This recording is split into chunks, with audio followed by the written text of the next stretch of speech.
May kalabasa na tayo guys. Ayan. Sipag lang talaga sa pagtatanim para may magugulay tayo. Ayan. At ito nga guys yung ating napitas na sitaw. Ayan. Marami tayong napitas ngayon. What's up guys? Ayan, dito nga tayo sa bukid at pumunta na nga tayo dito at nagmotor lang tayo. Ayan. At bago nga tayo pumunta dun sa ating mga baka, syempre kukuha muna tayo ng damo na ibibigay natin sa kanila. At dito na lang yung napili kong spot na pagkuhanan natin kasi mararami din naman dito. Ayan guys, oh, marami yung damo na pwede natin kunin para maibigay sa ating mga baka. Ayan, let's go. Ayan guys, pwede naman na to para sa ating mga baka. Ayan, dito sa may mais.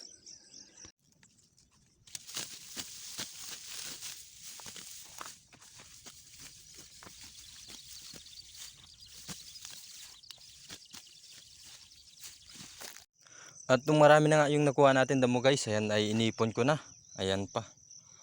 Kaya isasako ko na lang mga idol.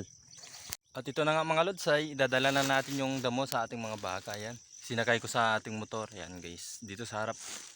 At papunta na nga tayo dun. At ayan guys, ay dadala natin tong damo dito sa ating baka. Ayan. Baka natin.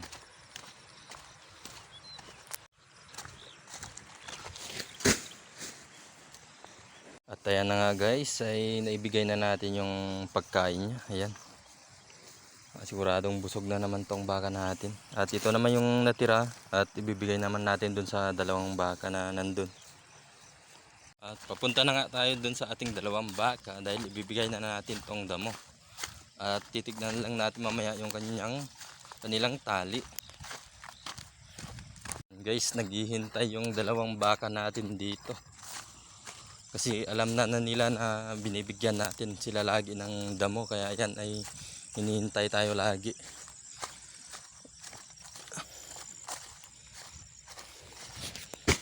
Guys, bibigay ko lang yung damo na ano guys. Ayan guys, siguradong busog na naman sila dahil binigyan na naman natin sila ng damo. At okay naman yung kanilang tali. Very good na tong mga baka natin, di na sila napupulupot. Kasi pag napupulupot sila ay tinatanggal natin yung mga talahib na napupulutan ng kanilang tali. Kaya okay na naman. At buti na lang hindi sila napulupot. At dahil okay naman yung ating mga baka at pupunta naman tayo dun sa ating kalabaw. At hindi na muna tayo magbibideo dun sa ating kalabaw kasi baka mahulog yung cellphone natin. Kasi Android lang to at gamit pa natin to sa ating trabaho. Kaya baka mahulog ay wala tayong gamitin. Kaya papunta na tayo dun sa ating kalabaw. And guys, pagkagaling nga natin sa ating kalabaw ay dumiretso naman ako dito sa ating kalabasa. Dahil pipitasin na natin yung isang bunga niya. At ito pala yung isa guys, ayan. Tinakpan lang natin at medyo malaki na rin. At ito lang muna yung isa yung kukunin natin. Ayan. At ito na nga guys, ay finally pipitasin na natin to at ipapakita ko sa inyo guys. Ayan. Okay naman na to, kaya kaysa naman sa maunahan tayo ng iba tulad ng panliligaw ko sa kanya. Ayan, inunahan pa tayo ng iba. Kaya ito ay at kukunin na natin para hindi na tayo unahan pa ng iba. Ayan guys, good size na to. Kaya okay na okay. May panggulay na naman tayo ng kalabasa. May kalabasa na tayo guys. Ayan. Sipag lang talaga sa pagtatanim para may magugulay tayo. Ayan. At dahil nga may kalabasa tayo, syempre mamimitas tayo ngayon ng sitaw at papunta na nga tayo doon. Abangan nyo na lang mga idol. At ayan nga mga idol, ay papunta na nga tayo doon sa ating sitawan. Ayan guys. At ito na nga ay malapit na tayo sa ating sitaw. Grabe guys, ang daming bunga na pwedeng pitasin. Ayan. Grabe. Ang dami guys, mukhang matatagalan tayo ngayon na. Ayan guys, ay mamimitas na tayo.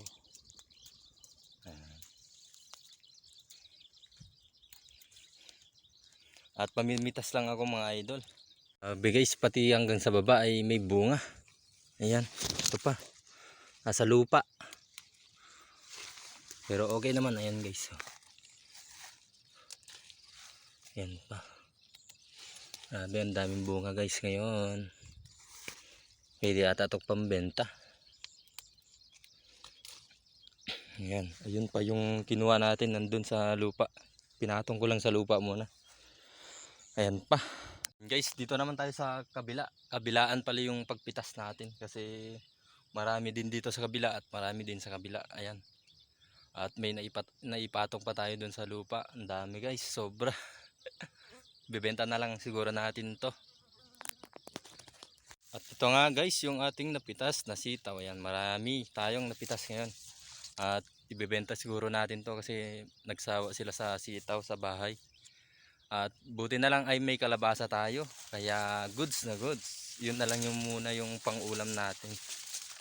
Siyempre may sahog yun ah.